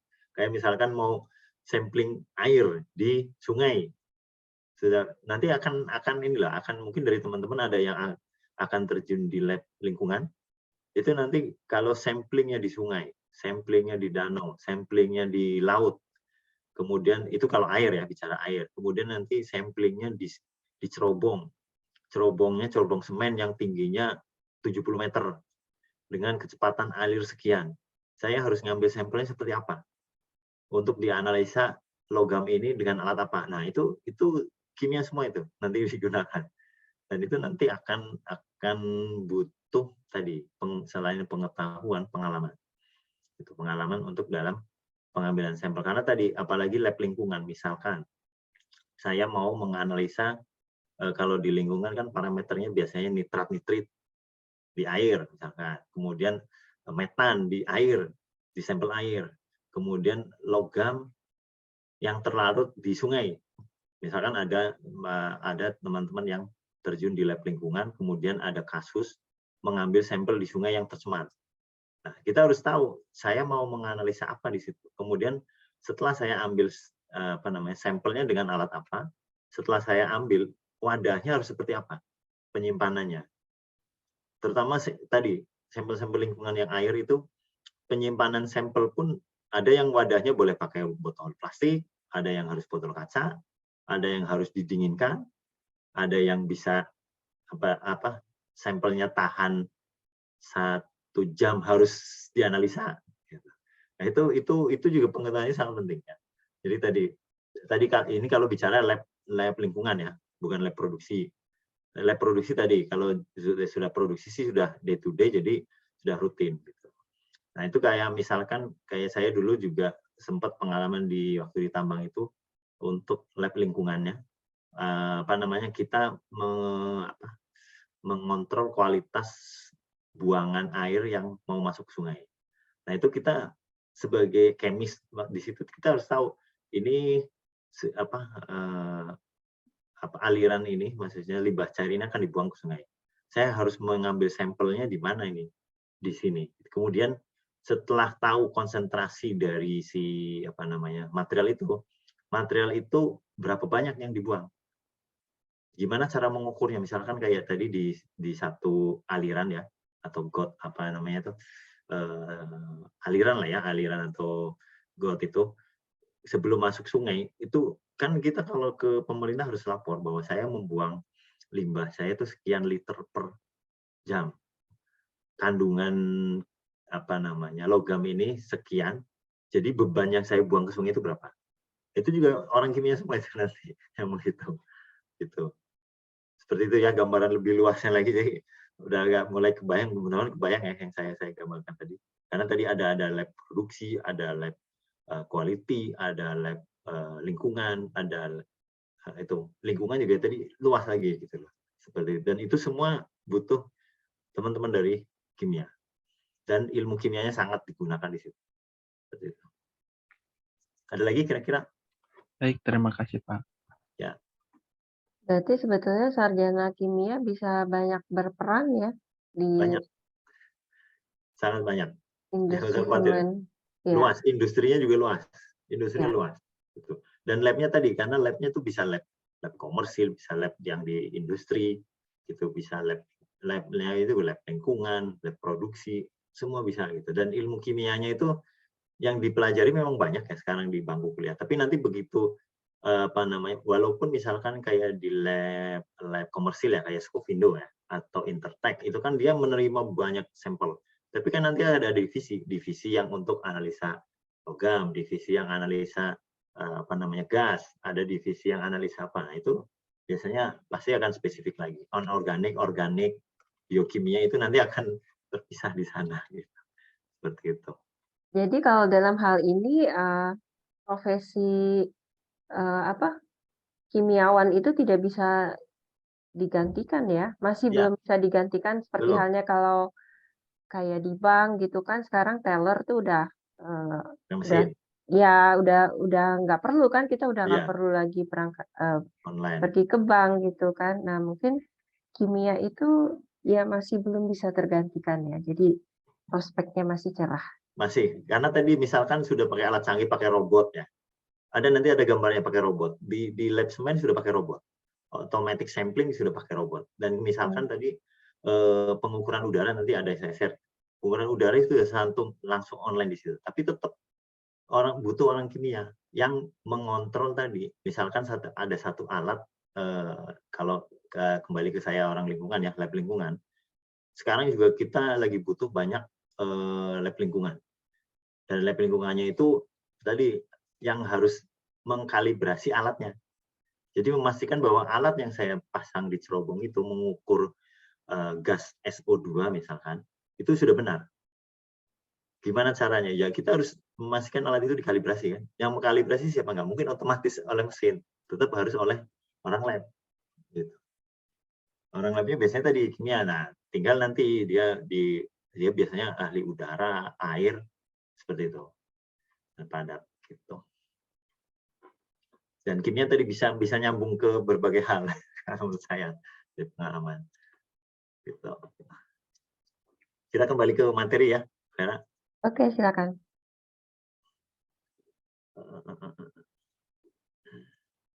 Sudah terlihat ya. Tadi kita sampai ke yang ini ya. Nah ini tadi alat-alat sampling contoh ya sebagai beberapa alat sampel yang bisa digunakan untuk manual. Jadi ini biasanya untuk tadi gundukan ya, pasti materialnya berupa gunungan, itu bisa pakai alat ini dan ini ada lubang-lubangnya nanti dimasukkan ke dalam. Ini biasanya kalau kayak di truk yang balak ya. Ini alat seperti ini juga bisa dimasukkan. Jadi nanti mengambil sebagian besar dari si material. Nah, nanti kalau satu gunungan itu jangan satu titik poin. Nanti ada teorinya untuk sampling itu, kalau luasnya sekian, berapa titik yang harus saya ambil. Itu ada teorinya, ada secara statistiknya yang mewakili nanti diambil, meskipun nanti pas di lapangan diambil banyak, nanti dikomposit tadi seperti saya bilang, sampelnya namanya sampel komposit. Setelah dikomposit nanti di split supaya mengurangi jumlah yang akan dibawa ke lab. Ini skop biasa sih kecil. Nah, salah satu yang ini juga ini namanya Koliwasa Colloid Liquid Sampler apa? Disingkat Koliwasa kalau saya ini namanya. Nah, ini biasanya untuk seperti pipa mengambil sampel cair yang ada di misalkan kayak drum, tangki, karena kita tahu kadang namanya tangki atau drum meskipun dia satu jenis biasanya ada pengotor. Nah, kalau kita taruh sampel itu di gelas yang bening itu bisa begini. Nah, kalau misalkan materialnya seperti ini yang ada di dalam tangki, kalau kita ngambilnya hanya atasnya saja, pasti ini biasanya apa? Oli ya, yang berat jenisnya lebih ringan. Nah, ini diambil di sini ya, dibilang oh itu satu drum isinya oli. Padahal di bawahnya ada airnya, gitulah. Nah, itu nggak ketahuan bisa gitu loh. Kalau salah ngambil sampel. Jadi pas begitu dicek, oh drum ini bisa digunakan sebagai bahan bakar karena dia kalorinya sekian ribu. Padahal separuhnya adalah air. Tapi dia ngambil sampelnya hanya di atas. Nah, makanya gunakanlah sampel seperti ini. Jadi nanti dimasukkan semua sampai bawah, kemudian dibuka ini valve di bawahnya, nanti akan masuk semua ke sini. Jadi sampelnya dari atas sampai bawah akan diambil, nanti diaduk, tercampur seperti itu. Nah ini kalau yang manual. Nah untuk yang otomatis sendiri yang saya bilang tadi, ini misalkan di bell conveyor, ini ada automatic sampling di sini. Jadi pakai motor di sini, seperti ini bell conveyor-nya jalan. Kemudian ini seperti cangkul yang mengayun ya di bell conveyor tadi. Setiap disetting bisa berdasarkan waktu, terus nanti seberapa besar si samplernya tadi, nanti akan terkumpul di bawah sini. Ada wadahnya untuk si sampelnya dikumpulkan, dikomposit tadi dalam waktu misalkan satu shift, misalkan 3 jam, 4 jam, nanti dari komposit tadi dihomogenkan, baru nanti di split gitu. Di split baru nanti di analisa, di preparasi lebih lanjut dan dianalisa. Ini sampling yang otomatis. Nah, ini biasanya kalau di semen sendiri ada chute sampler, ini biasanya ada di yang pipa yang masuk. Kemudian ada air slide, ini biasanya yang samping seperti ini. Nah, kalau di lapangannya sendiri bentuknya gini. Nah, ini material sebenarnya di sini, di dalam tabung yang seperti tabung ini atau pipa ya. Nah, samplernya di sini.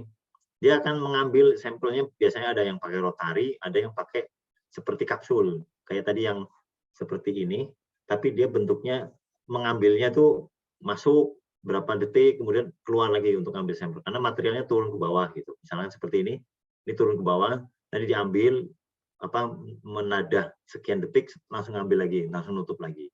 Apalagi ini misalkan kalau di area-area tadi kilen yang ada pembakaran yang panas, yang tidak mungkin manual karena bahaya, begitu dibuka di sini mau ngambil sampel itu langsung karena tekanan udara berbeda, itu bisa nyembur itu material panas. Itu bahaya.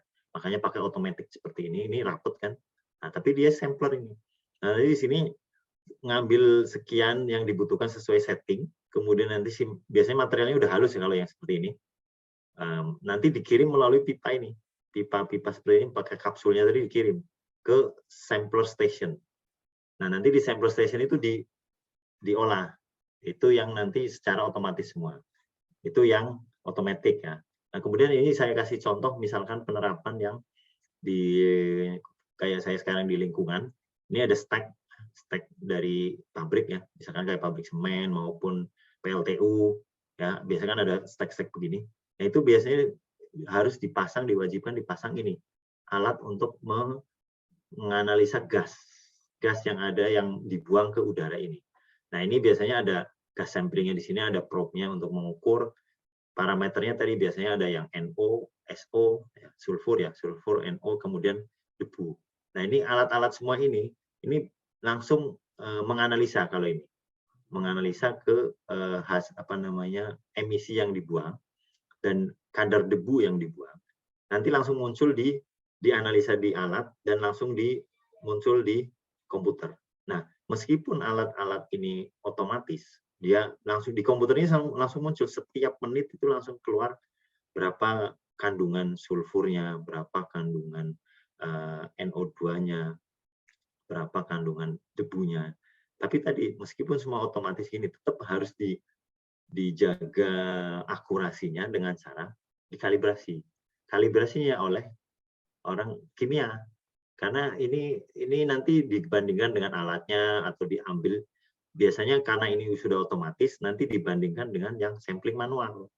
Jadi nanti dari teman-teman lab lingkungan akan mengambil sampel di tempat yang sama, kemudian dianalisa dengan parameter yang sama, tadi gas maupun debu, dianalisa pakai alat yang berbeda. Biasanya kalau di sini kan langsung ya otomatis, kayak SONO itu nanti bisa pakai metode spektro, metode apa, karena ngambil sampelnya secara manual ya. Karena alat ini juga sebenarnya prinsipnya tadi pakai UV, kalau nggak pakai IR. Jadi si probe ini adalah ada detektor IR maupun UV-nya yang menganalisa kandungan tadi gasnya. Gitu. Dan itu yang digunakan kalau di alat lab kita itu, di lab itu biasanya kan kayak spektrum UV gitu. Itu contohnya. Dan kalau das ini sendiri, ini ada das meter namanya. Ini alatnya otomatis mengukur kandungan das setiap volume udara. Nah, kalau dibandingkan dengan yang manual di lab, ini sebenarnya pakai alatnya gravimetri. Gitu. Jadi debunya ditangkap dengan misalkan kayak disaring lah ya, dengan kertas saring kalau di lab ya, kertas saring, kemudian nanti tadi ditimbang gravimetri. Nah, ini sebenarnya prinsipnya gravimetri debu, tapi di sini ada probe menggunakan infrared yang langsung otomatis membaca berapa kandungan debunya.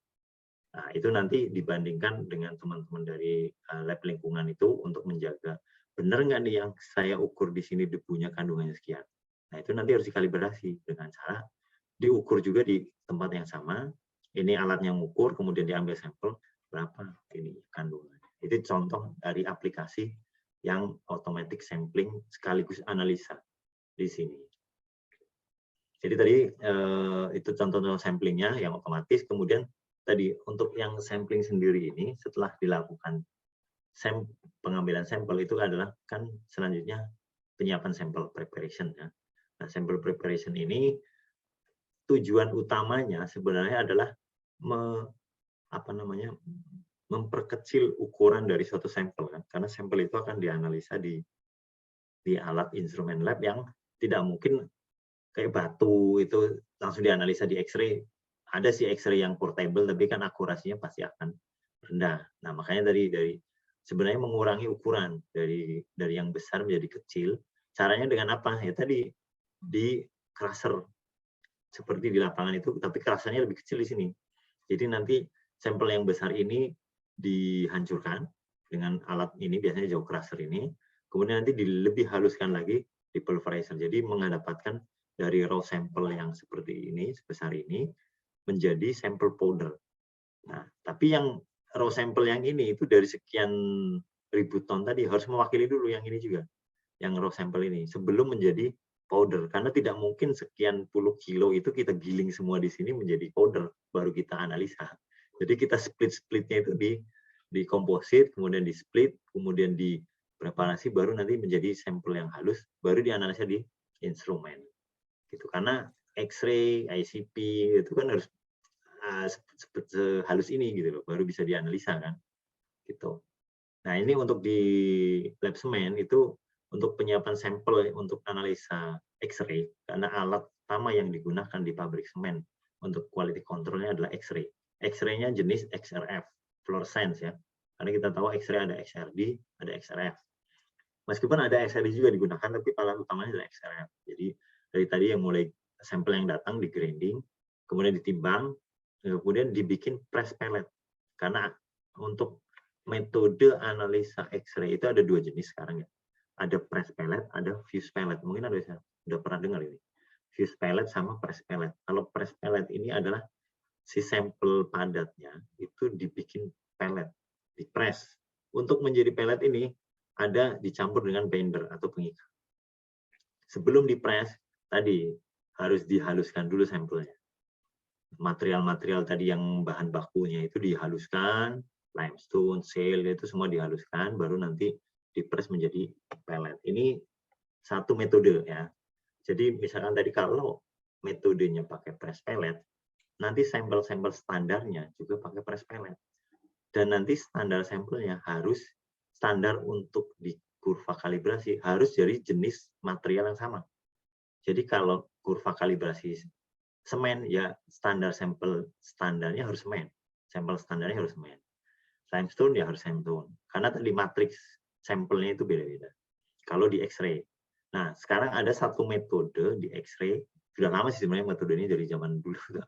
Tapi metode yang satunya yang lebih akurat ya, itu adalah ini, yang fuse pellet. Fuse pellet itu sampel yang tadi sudah halus ya, tidak dipress, tapi dicampur dengan lithium borat ini untuk melarutkan menjadi satu seperti apa namanya, seperti kaca ini hasilnya. Jadi dilarut, dicampurkan, dihomogenkan sampai dia mencair, dipanaskan ya. Kemudian dituangkan dalam cetakan menjadi seperti koin ini. Nah, seperti ini. Nah, ini suhunya sampai 1000 lebih nih. Makanya material ininya yang apa namanya cawannya ini untuk memanaskan dia pakai platina. Ini platina semua ini. Nanti dipanaskan, dicampur dulu ya, sampel dicampur, kemudian dihomogenkan ya, kemudian dimasukkan ke dalam ini tabung ini, kemudian nanti dipanaskan dan setelah mencair dia dicetak. Ini otomatis semua, jadi dipanaskan, digoyang sendiri gitu. Maksudnya dia mengaduk sendiri, panaskan lagi nanti sesuai settingan sekian menit. Nah, ini pun kadang apa tadi pembuatan press pellet, pembuatan fuse pellet ini juga butuh studi dulu. Berapa jumlah sampelnya, berapa jumlah lithium boratnya, berapa lama ini sampel bisa mencair, karena masing-masing sampel antara limestone, semen, itu beda-beda titik leburnya. Nah, itu juga salah satu tugas teman-teman di lab, membuat satu metode, menyiapkan, ini baru menyiapkan sampel, belum sampai ke alat ini. Menyiapkan sampel, sampai sampelnya siap ini baru dianalisa. Dan ini satu metode untuk penyiapan sampel. Dan ini settingan semua itu salah satu tugas dari kemis atau lab kimia gitu. Lab teman-teman lab gitu untuk membuat satu metode ini gitu. Seperti itu. Jadi tadi kalau kita mulai dibahas lagi bahwa untuk sampai bisa menganalisis suatu sampel itu kan tahapan-tahapannya itu kan ada beberapa tahapan ya, dari mulai pemilihan alat labnya. Misalkan tadi di lab semen itu yang dianalisa apa? Oksida logam. Oke, oksida logam berarti saya harus menggunakan alat apa? X-ray. Oke. Kemudian saya harus memilih metodenya dan membuat metodenya. Kemudian di dalam pembuatan metode itu pasti ada butuh preparasi, penyiapan sampel. Kemudian dalam apa namanya membangun metode juga harus membuat satu kalibrasi. Baru kita bisa menganalisis sampel, baru keluar analisa sampel seperti itu. Itu kan tahapannya ya. Nah, tadi kembali bicara terkait dengan apa namanya analisa sampel. Ini kita sudah mulai masuk ke yang ininya ya, apa namanya analisanya. Jadi preparasinya sudah, kemudian biasanya kita harus membuat satu metode yang artinya kita harus membuat satu kurva kalibrasi. Nah, inilah kita juga di teman-teman terutama kemis ini harus bisa mencari sampel yang akan digunakan sebagai standar di apa namanya, di kurva standarnya. Karena kembali yang dibaca oleh alat itu kan adalah sinyal. Kemudian yang kita butuhkan adalah konsentrasi. Nah, gimana caranya satu sinyal dibaca konsentrasinya sekian. Nah, ini kan biasanya kalau yang di X-ray, ICP itu hampir semua alat juga sama seperti ini ya, menggunakan membuat kurva kalibrasi. Pasti nanti teman-teman yang sudah dapat mata kuliah instrumen, mudah-mudahan nanti juga akan dapat ini ya Bu Vera ya, apa namanya, untuk bisa membuat satu kurva kalibrasi seperti ini kan ya. Karena tadi kurva kalibrasi di X-ray, kalibrasi di ICP, kalibrasi di AS terutama ya, itu akan buat seperti ini, metodenya akan sama, akan pilih unsurnya apa, terutama kalau yang logam ya tadi oksida, unsurnya apa, panjang gelombang berapa yang akan digunakan, dan kemudian nanti biasanya misalkan satu unsur kan ini Ca, nah nanti kan konsentrasinya semakin tinggi, itu sinyalnya akan semakin besar. Jadi nanti kalau misalkan satu peak ini biasanya panjang gelombang atau apa ya, nanti di sini akan dari mulai yang kecil, menengah sampai makin tinggi, berarti konsentrasinya masih makin besar, baru nanti dilihat di kurva kalibrasinya, kemudian bisa jadi satu persamaan regresi. Sebenarnya kan seperti ini prinsipnya, regresi, baru nanti ada sampel yang tidak diketahui berapa sinyalnya, dapatlah ini konsentrasinya. Kan seperti itu untuk proses dari pembuatan satu kurva kalibrasi atau metode yang ada di satu alat. Ini setelah tadi kita sudah menciptakan metode untuk penyiapan sampelnya ya, penyiapan sampel. Apakah kita mau pakai press pellet atau fuse pellet, atau di ICP dilarutkan. Di ICP juga mirip seperti ini. Jadi nanti intensitasnya berapa, konsentrasi berapa, itu tahu dari kurva kalibrasinya. Nah ini kembali tadi di dalam membuat satu metode, itu misalnya kayak di sini X-ray atau di ICP, saya harus mau pakai untuk menganalisanya itu menggunakan preparasinya fuse pellet atau press pellet. Itu tadi kurva kalibrasinya, kalau misalkan fuse pellet ya semua standarnya harus pakai fuse pellet. Press pellet ya press pellet. Kemudian tadi limestone, dia akan limestone sendiri. Semen sendiri, sampelnya juga semen, disiapkan sampel standarnya semen, seperti itu. Baru nanti bisa digunakan metodenya selesai, sehingga bisa digunakan untuk menganalisa satu sampel. Ini kalau yang ICP kan biasanya membuat larutan standar ya. Kalau ICP itu relatif lebih enak untuk standar, karena kita bisa membeli larutan standar yang tinggal kita encerkan lah ya, mau yang single elemen, multi elemen, itu seperti apa. Nah, ICP yang salah satu challenge-nya itu adalah kalau menganalisa ini ya, logam-logam terutama yang volatile, kayak merkuri. Jangan sampai nanti misal kita tahu kalau di ICP kan biasanya dilarutkan biasanya pakai asam ya, kemudian dipanaskan. Itu kalau sampelnya padat seperti ini. Kalau sampelnya itu kandungan silikanya tinggi, itu biasanya akan susah larut. Tidak mungkin hanya pakai asam yang kuat, asam nitrat. Biasanya dicampur kan, beberapa asam kalau nah itu campuran itu juga salah satu metode juga yang harus diciptakan, bahwa saya mau melarutkan sampel limestone dengan melarutkan sampel silika, itu perlakuannya beda. Saya mau melarutkan semen, beda perlakuannya, meskipun sama-sama dilarutkan pakai asam, dianalisa pakai ICP. Karena sekarang kalau di industri semen, karena tadi semen sudah menggunakan bahan baku alternatif limbah B3, maka salah satu syaratnya itu harus menganalisa minor elemen atau logam berat yang ada di semen. Minor elemen harus bisa dianalisanya itu hanya dengan ini biasanya, ICP. Gitu. Dan ini salah satunya merkuri.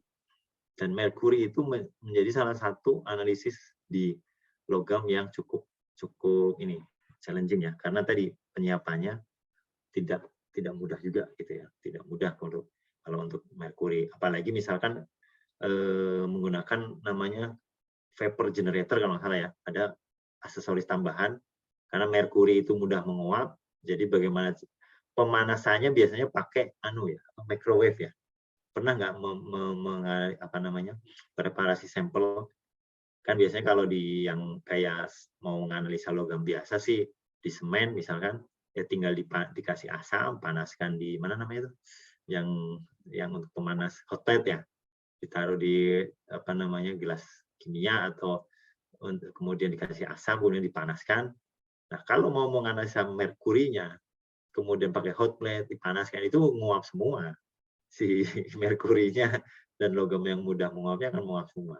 Nah, kalau analisa yang seperti itu pakai microwave. Nah, itu salah satu juga tugas teman-teman itu harus paham bahwa, oh saya mau menganalisa ini, berarti preparasinya saya butuh microwave, bukan menggunakan hot plate seperti yang logam-logam lainnya. Gitu. Nah, ini salah satu challenging-nya. Ini penyiapannya, kalibrasinya, ini membuat satu metode. Nah, ini tadi kembali ke yang automatic sampling. Kalau di semen itu titik-titik yang dipasang automatic sampling. Kalau tadi kan pakai metode dan lain-lain, yang ini adalah samplingnya biasanya manual. Kecuali yang press pellet ini di pabrik semen dan atau saya beberapa pabrik lain mungkin sudah menggunakan automatic sampling ya. Jadi dari mulai sampling, preparasi menjadi press gini, kemudian ada robotnya yang memasukkan sampelnya ini ke X-ray, nanti X-ray langsung keluar hasil analisa. Itu sudah otomatis semua. Sekarang sudah ada, tapi tetap membutuhkan analis yang paling nggak satu shift itu satu orang yang jaga tadi. Jaga bahwa alat ini semua berjalan dengan meskipun tadi sudah otomatis semua. Itu. Nah, ini meskipun tadi di alat-alat ini ada yang dari mulai raw material, hot mill ini sudah pakai automatic sampling, kemudian nanti ke sampling station nanti langsung ke lab, dikirim ke lab pakai seperti pipa-pipa gitu ya di labnya, nanti langsung dianalisa. Nah, ini seperti ini modelnya RoboLab namanya. Nah, ini ya hampir semua industri semen sih sudah menggunakan ini. Jadi ini kotak-kotak ini adalah alat-alat, ini sampel tray-nya, kemudian ini di sini tadi yang jaw crusher sama mill itu di dalamnya ini. Di dalam alat ini adalah ini, si alat-alat untuk menghaluskan tadi. Jadi dari lapangan di sini automatic sampling diambil, kemudian dikirim pakai kapsul menggunakan pipa, masuk ke sampler station di sini. Di sampler station nanti akan diambil biasanya pakai pneumatik ya, langsung ke penghalusan semen, penghalusan sampel. Setelah dihaluskan nanti di-press menjadi seperti press pellet seperti ini, press pellet. Nah, kemudian nanti akan diambil oleh tangan robot ini dari satu mesin misalkan dari pengambilan sampel, sampling station diambil ke penggilingan diambil ke press nanti dibawa ke sini ke tempat tray untuk menganalisa sampelnya menggunakan X-ray. Nah, ini jadi si tangan robot ini ngambil dari sini ke sini ke sini, ngambil langsung ke sini, nanti dari sini selesai analisa diambil lagi ke pembuangan sampel. Itu semua sudah otomatis. Jadi inilah yang dilakukan sekarang, semua otomatis ada untuk quality control-nya. Di alatnya pakai X-ray, ini ada sampelnya, sampel mill press, ada sampel untuk press-nya, kemudian nanti sampai ke X-ray sini, balik lagi, dan itu sudah otomatis dan sudah langsung keluar hasil analisa. Itu tinggal di-setting di komputer, berapa lama saya sampling, berapa lama sampelnya digiling, berapa lama sampelnya akan diambil lagi, semua di-setting. Pakainya RoboLab namanya. Nah, ini seperti tangan robot seperti itu. Ini sudah banyak yang menggunakan seperti ini sekarang. Tapi tadi kalibrasi dan metode tetap si kemis atau orang kimia orang lab yang harus membangun semua ini, membuat metodenya. Seperti itu. Jadi alat-alat yang ini tadi, alat-alat yang bukan yang ini ya, yang fusion ini ya. Alat-alat yang press ini, sekarang yang menggunakan ini masih yang press. Metodenya press. Belum yang metodenya yang fuse. Karena ini kalau fuse ini manual, karena ini menggunakan api ya. Sulit. Mas sekarang kayaknya belum ada yang menggunakan yang fuse. Nah, tadi pemilihan metode apakah saya harus fuse, apakah harus press, itu tadi dari jenis materialnya biasanya. Jadi kalau untuk fuse ini kelebihan dia itu nanti sampelnya bisa berbentuk seperti kaca. Jadi ini homogen, sampelnya sudah homogen. Jadi X-ray-nya mau nembak di tengah, di kiri, di kanan, di mana, dia akan sama. Karena sudah dilarutkan dulu si logamnya. Beda dengan yang di press. Bagaimanapun di press ini namanya fluorescent ya, pantulan. Itu kan pasti antara yang di pinggir di sini biasanya ada sedikit perbedaan. Dan matriksnya sangat pengaruh. Matriks tadi untuk matriks limestone, matriks semen, matriks lingkar itu beda-beda. Kalau di fuse itu matriks itu yang dihilangkan. Matriks itu dalam arti kandungan kimia yang ada di limestone itu beda dengan kandungan kimia yang ada di clay atau pasir besi, kandungan-kandungannya. Itu yang mengganggu interference di sini, di pemilihan panjang gelombang, dan akan mengganggu di sini. Jadi gangguannya di sini tuh banyak. Kalau kurva yang bagus itu pas pemilihan biasanya panjang gelombang kalau di sini. Nah, ini kurvanya akan mulus begini. Nah, kalau kurvanya agak miring, agak dari mulai konsentrasi sampai 3 agak miring, itu berarti interference dari si matriksnya tinggi. Nah, itu tidak akurat nanti hasil analisanya. Dan nanti grafik regresinya ini tidak R kuadrannya tidak satu ya kalau yang di sini nih. Ini kan kalau regresi linear yang sempurna kan dia sama dengan X ya. Nah, kalau R-nya mendekati 1 kan semakin bagus ya. Nah, ini kalau yang ini si interference yang banyak, dia tidak lurus gitu, si kurvanya ini. Itu akan mempengaruhi dari akurasi analisa sampel. Seperti itu. Nah, ini kemudian RoboLab. Nah, ini sampel preparation tadi, alat-alatnya. Jadi kalau alat-alat untuk preparasi sampel yang digunakan di instrument ini yang tadi fusion mesin, crusher, kemudian pulverizer ini lebih halus, dan press. Dan ini ada juga cutting mill, ini biasanya yang untuk sampel-sampel yang bukan padat. Kalau ini untuk lab fisika, biasanya untuk membuat satu campuran beton dia pakai mixer, ya kayak mixer untuk bikin kue sih, tapi ini untuk membuat adonan beton. Jadi kemudian ini sampel splitter untuk membagi. Jadi kalau kita mau membagi satu sampel itu nggak bisa kita misalkan langsung, bisa sih secara sederhana bagi 4 atau apa, tapi akan lebih akurat kalau menggunakan splitter seperti ini. Jadi sampelnya tadi yang padat itu masuk ke sini, nanti akan terbagi secara otomatis di sini. Gitu. Kemudian kalau untuk alat-alatnya yang digunakan itu di lab semen itu utamanya adalah ini X-ray, jenis XRF dan XRD, tapi lebih banyak analisanya XRF karena logam ya. Kemudian ada ICP. Nah, ICP ini hampir semua alat ini menggunakan automatic sampler. Karena jumlah sampelnya itu banyak, dan analisnya biasanya satu analis itu atau satu kemis itu megang nggak hanya satu alat. Jadi hampir semua analis itu pasti harus bisa banyak alat, bisa menggunakan ini. Jadi setelah preparasi sampel, kemudian ditaruh sampelnya banyak di tray, di rak ini ada 10 sampel atau berapa, nanti tinggal di setting, masukkan metode, ini jalan sendiri semua, analisa semua sendiri. X-ray juga begitu, nanti ditinggal dia analisa kadar air misalkan, atau analisa ini kalori dengan bom kalorimeter, atau analisa as dengan furnace, ini alatnya. Jadi satu analis biasanya tadi kalau di industri itu multi alat harus bisa gitu. Tapi ya tadi biasanya anorganik, yang banyak kan pasti anorganik. Tapi meskipun di pabrik semen tadi, sekarang juga di pabrik semen ada yang digunakan ini ICP, kalau oven untuk kadar air ya, bom kalorimeter untuk kalori, furnace ini biasanya untuk as ya. Kemudian kalau ini karbon sulfur. Nah, ini karbon sulfur itu kalau yang karbon kan analisa coal ya biasanya.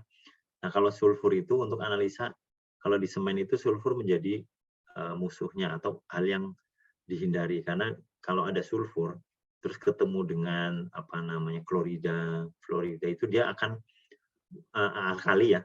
Itu akan menjadi alkali sulfur, dan itu akan menempel di alat-alat di proses produksi, dan itu menyebabkan plak, itu mengganggu proses, makanya sulfurnya dianalisa. Ya, nerasa ini nerasa biasa. Kemudian gas kromatografi. Nah, ini digunakan untuk biasanya yang bahan bakar alternatif, bahan baku alternatif. bahan bakar terutama, karena kan ini kalau gas kromatografi rata-rata sampelnya ini apa yang liquid ya. Kemudian spektro UV yang biasa seperti itu. Jadi ini alat-alat yang banyak digunakan di industri semen untuk analisis kimianya, analisis kimia. Nah kalau ini untuk fisika, analisis fisika. Kalau analisis fisika itu dari sifat-sifat fisikanya. Jadi di sini ada blend test. Blend test itu biasanya untuk apa namanya dia itu kalau di semen itu ada porositas ya. Kemudian ukuran partikel. Nah ini dia ukuran. Jadi semen itu butuh partikel yang halus supaya dia kuat menjadi beton. Nah itu diukur dengan di sini permeabilitasnya gitu. Kemudian kalau autoclave itu untuk pemurnian. Karena kan kita tahu bahwa kalau semen misalkan kayak di bangunan di jembatan ya, itu kan semen dicampur menjadi beton. Beton itu kalau kena panas itu kan ada memuainya. Makanya kalau di jembatan itu tidak semua jembatan itu satu dicor, pasti ada selanya itu yang pakai aspal karena itu ada untuk pemuaiannya. Ini alatnya kalau di lab pakai ini ujinya autoclave. Kalau vicat ini setting. Waktu setting itu waktu yang untuk antara semen dicampur dengan air itu sudah mengikat berapa lama waktunya gitu. Jadi setting time namanya. Nah, kemudian kalau ini sih ayahkan ini residu biasanya mes berapa mes itu. Nah, ini curing bed itu untuk biasanya kalau beton itu sudah dibikin satu sampel di sini biasanya pakai cup mold ini campuran tadi yang sudah dengan mixer antara membuat satu adonan semen dengan pasir ya menjadi mortar, kemudian untuk beton ini dicetak di sini. Nanti cetakannya ini bentuk kubus ya atau bulat itu biasanya kubus. Nanti akan direndam di sini curing bed. Makanya kalau kita lihat kalau di jalan ya, itu kan kadang ngecor jalan itu di atasnya dikasih air kan. Itu supaya tadi si waktu reaksinya antara semen dengan air itu hidrasinya itu sempurna tercapai gitu. Sehingga tidak ada retak atau dia sampai biasanya kuat tekannya nanti ini untuk strength-nya itu biasa 20 apa namanya yang 21 hari, 3 hari, 7 hari sama 28 hari. Itu paling apa namanya paling lamanya 20 hari biasanya. Nanti kekuatannya berapa? Ini alatnya namanya strength mesin. Jadi tadi dibikin beton, betonnya direndam, setelah itu nanti dites. Ini alat-alat yang untuk di lab fisika gitu. Nah, kemudian dari preparasi, sampling, preparasi, kemudian analisa. Nah, ini sampai ke hasil analisa di lab-nya. Nah, ini contoh kalau sekarang ini di apa namanya ini di mungkin di hampir semua industri ya pasti kan online ya. Ini contoh technical information system tadi yang berapa lama sih sampel-sampel itu bisa keluar hasil. Nah, ini online. Jadi antara orang produksi yang mengendalikan mesin dengan orang lab komunikasinya di sini satu aplikasi ini bisa melihat peralatan di lapangan, bisa melihat hasil analisanya, memasukkan. Nah, nanti ini hasil analisanya kelihatan di sini langsung dari yang tadi dilakukan apakah per shift atau per jam, nanti sampel-sampelnya diambil, hasil analisa seperti apa. Ini dari analisa kimia, analisa fisika, semua nanti muncul di sini secara online. Secara online. Jadi makanya tadi nanti kalau kita sudah di industri, apalagi misalkan industri yang kayak semen, tambang, itu 24 jam. Seperti saya dulu di tambang nikel 24 jam. Di semen sini 24 jam. Dan semua hasil analisa ini online. Dilihat oleh si operator produksi sehingga apa yang perlu misalkan kayak tadi kualitasnya harus sekian kok ternyata dapatnya sekian. Nah, itu apa yang harus dirubah, apakah dikurangi lapsnya, apakah ditambahkan selnya, itu semua berdasarkan hasil analisa lab. Jadi ibaratnya lab ini untuk memandu orang proses produksi dalam menjalankan alat sehingga menghasilkan produk yang sesuai kualitas. Gitu. Dan dilakukan online. Seperti itu. Ada yang ditanyakan terkait dengan ini slide terakhir sebenarnya Bu Vera yang sudah dari pengambilan sampel, preparasi, analisa sampai ke hasil analisanya. Ini contoh untuk yang ini saja, apa namanya, yang quality ya. Quality ini kalau Dynamics itu berarti yang produk. Seperti itu. Silakan kalau ada yang ditanyakan, nanti saya bisa coba tayangkan ya, contoh kayak yang online-nya seperti apa. Saya juga bisa online dari Mungkin ya. next pertemuan kali ya, Pak Imron. Soalnya udah lewat 100 menit. Oh gitu. Iya. Iya. Biar lebih Banyak intens. diskusi ya. Iya, banyak diskusi nanti pertemuan yang akan datang. Ya. Oke, berarti diskusinya disimpan dulu. Nah, ini terkait tugas kelompok mungkin sedikit saya gambarkan yang ini. Oke, Jadi silakan. tadi yang seperti sudah saya ini ya. Jadi dibikin kelompok ya. Jadi berapa kelompok jadinya? Ica mana Ica?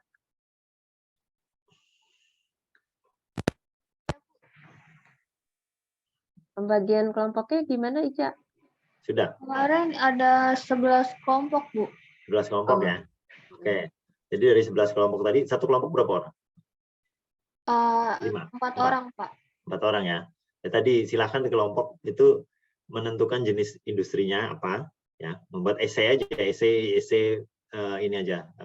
Nggak usah banyak-banyak juga lah. Nah, tapi nanti tolong dibuatkan juga slide untuk presentasi ya. Jadi masing-masing kelompok itu presentasi ya mungkin berapa menit Bu Farah? 5-10 menit ya. Kalau ada 11 kelompok pas ya 5-10 menit ya, sambil sama tanya jawabnya juga.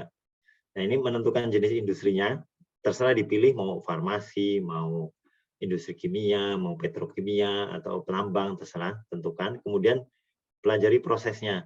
Yang di industri itu apa sih yang dilakukan, apa sih yang dilakukan di industri itu. Nah, kemudian di situ ilmu kimia apa yang diterapkan. Misalkan tadi di situ karena farmasi berarti dia lebih banyak ke organik ya, kimia organik gitu. Terus ya, di situ alat-alatnya apa yang digunakan, yang banyak digunakan. Metode analisanya apa yang digunakan. Secara samplingnya, selama proses produksinya seperti apa. Gitu, dicari tahu ya di internet maupun di buku referensi itu. Baru nanti bikin laporan dan presentasi. Ada pertanyaan dari yang tugasnya ini kira-kira? Ada yang mau ditanyakan? Sudah clear ya? Sudah jelas belum? Jelas, Pak. Jelas ya? Oke. Kalau gitu.